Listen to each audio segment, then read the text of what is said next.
This is Engage New York, Module 3, Lesson 12. This is concept development. Remember, our objective for this lesson is to simply subtract fractions greater than or equal to 1. So I have two numbers right here. I have 1.5, and I'm trying to take 1/5 from it. Then I have 1 1/5, and I'm going to subtract 1/2 from it. Just by looking at them, what makes them different? What do you think? Well, just by looking at them, it looks like 1.5 subtract 1 1/5, and then 1 1/5 subtract 1/2. They have the same fractional units, and they have the same whole number. What makes them different is that in the second problem, the fractional parts are just flipped.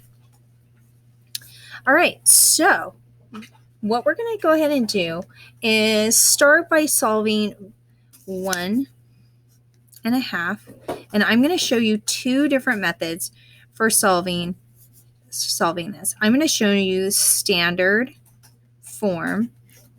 So using the standard form, I'm just going to, if you don't know what the common denominator is just by looking at it, of course, feel free to scoreboard, because by scoreboarding, you always find the smallest possible product that they share.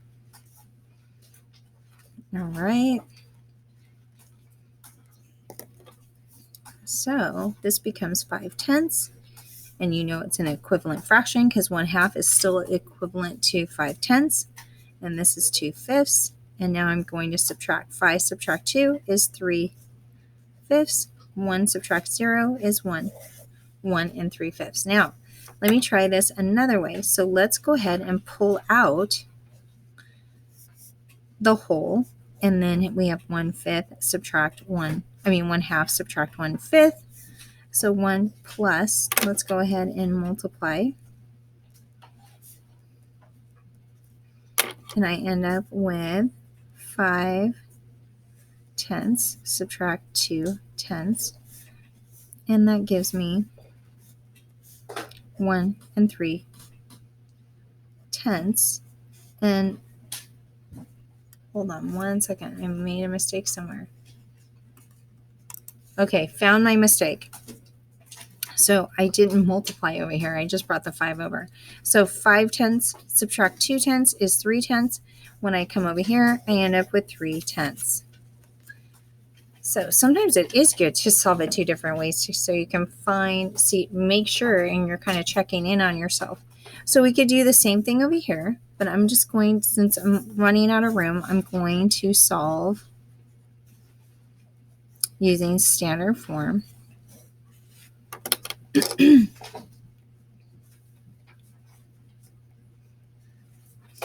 That's going to give me 2/10. This is going to give me 5/10. Now, the problem with this is you can't take 5 away from 2.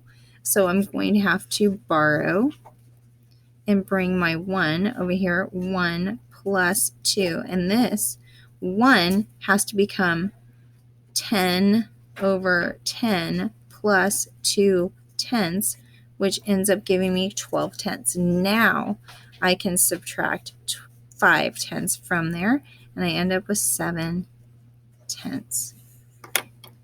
All right, now let's move on to 1 3/4 subtract 6/7. So I can try solving this with two different methods, and you can decide how you prefer to solve.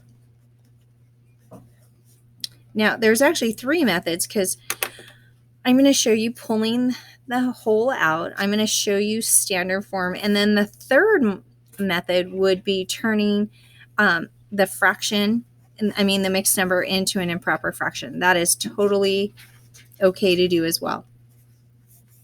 So 1 3/4 subtract 6/7.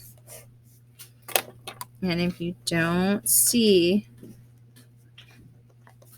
that common denominator right away. You can go ahead and scoreboard.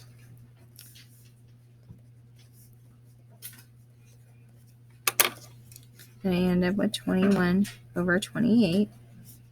It's 24 over 28. Now, again, I have to come over here.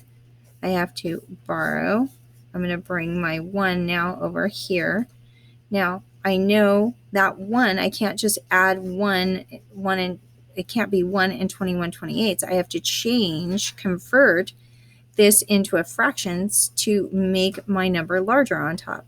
So I'm going to change that to 28 over 28 plus 21 over 28 is going to give me 49 28. 49 28, subtract 24. So 9 subtract 4 is 5. 4 subtract 2 is 2. 25 28. All right, method 2. Let's try it. Let's try making, so we solved it standard with the standard form. Let's try it with, you know what? Why don't we try making a improper fraction. 4 times 1 is 4. 4 plus 3 is 7. 7 fourths subtract 6 sevenths. Let's see how we go about this, how this changes from problem to problem. Okay, so we're going to end up with, 49 28 subtract 24 28. Boy, that made this problem just a little bit easier this time, didn't it? So we end up with 25 28. So that worked out quite nicely this time. So understanding those 3 different forms and being good at it and being able to try different things kind of works out, doesn't it? All right. Problem 3. 3 1/4 subtract 2 1/2. Guess I could show you 3 different ways to do this. So method 1, method 2, method 3. So let's try standard form first.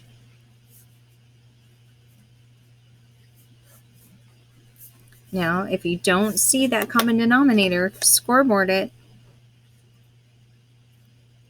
So I'm going to pull this out, 1/4, and this is 2/4. Now, wait a minute, I can't take 2 away from 1, so I need to come over here, add that 1 over here, change that 1 to 4 over 4, and so now I have 5/4. Now I can subtract. 5/4 subtract 2/4 gives you 3/4. All right, let's try it using, let's turn these into improper fractions. And let's see if that makes it a little bit easier. So 4 times 3 is 12. 12 plus 1 is 13/4. 2 times 2 is 4 plus 1 is 5/2. Now that's nothing. I don't have to change that. So now I have 13/4 subtract 10/4. Ah, how nice. I end up with 3/4. Boy, that worked out nicely again. I really like that method all of a sudden. All right, and our last method would be to pull. Now this one's going to get messy. 3 subtract 2 plus 1/4 subtract 1/2. So 3 subtract 2 is 1 plus. So I don't have to do anything here. So I'm going to say 1/4 subtract common denominator, right? Then I'm going to end up with 2/4. Can't do it. So now I need to come over here. I need to add a whole here, and 4 plus 4. Now I have 5/4 subtract 2/4 is, 2 is 3/4. All right, I got 3/4 for all 3 methods. That's a good thing. Okay, here's the last problem for our concept development. We are going to try those 3 different ways one more time to make sure you know how to do 3 different ways to subtract mixed numbers. Finding your way that works best for you. I'm kind of liking this changing to a mixed fraction right now. I didn't have to come over and borrow and do all that. I just was able to straight up subtract. That was kind of nice. All right, so let's go ahead and do standard form. Remember, you don't automatically know what to multiply by in order to get your common denominator. Scoreboard it. You're going to be tired of me hearing that. You're going to be tired of me saying that. Okay, so over here, I can't take 4 away from 3, so I have to come over here, borrow a 1 whole. 1 whole. In order to add this to here, I have to make that 6/6. So my new number is 9/6. 9/6 subtract 4/6 is 5/6. All right, now let's try changing those into improper fractions.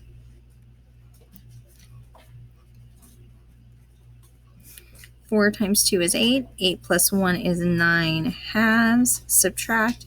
3 times 3 is 9. 9, 10, 11. Thirds. So now I have to create a common denominator because they don't have like units. So my new number is 27/6. Subtract 22/6. Well, I'm all about this method right now. 5/6. We got it. All right, and our final method. Let's pull 4 and 3 out. Pull our whole numbers out. 1/2. Subtract 2/3. 4 subtract 3 is 1 plus 1/2 subtract 2/3. Let's go ahead, create our common denominators. We end up with 1 plus 3/6 subtract 4/6. And then, well, can we take 4 away from 3? No, we cannot. So we have to borrow, bring a whole over here, make this 6/6. And why do I choose 6/6? I choose 6/6 in order to add these two together. They have to have like units. So I have 9/6 subtract 4/6, and I end up with 5/6. All right, that is it. You are going to start problem set. Problem set is 2, 4, 6, 8 problems like we just solved. And you choose your method. Method 1, 2, or 3, whatever works best for you. Then on the back, we have 3 word problems. Toby's calculation, is it correct? Draw a diagram to support your answer. Mr. Neville, Ice Guy, mixed up 12 3/5 gallons of chili for a party. If 7 3/4 gallons of chili was mild and the rest was extra spicy, how much extra spicy chili did he make? Remember, what is the operation we're working with? And then Jasmine determined to spend 6 1/2 hours studying over the weekend. She spent only 1 1/4 hours studying Friday evening and 2 2/3 hours on Saturday. How much longer does she need to spend studying on Sunday in order to reach her goal? All right, so remember, what is our big idea? We're subtracting mixed numbers between 0 and 1 that are, subtracting fractions greater than or equal to 1. So come on back and check for the problem set debrief. when you have finished the problem set to check your work.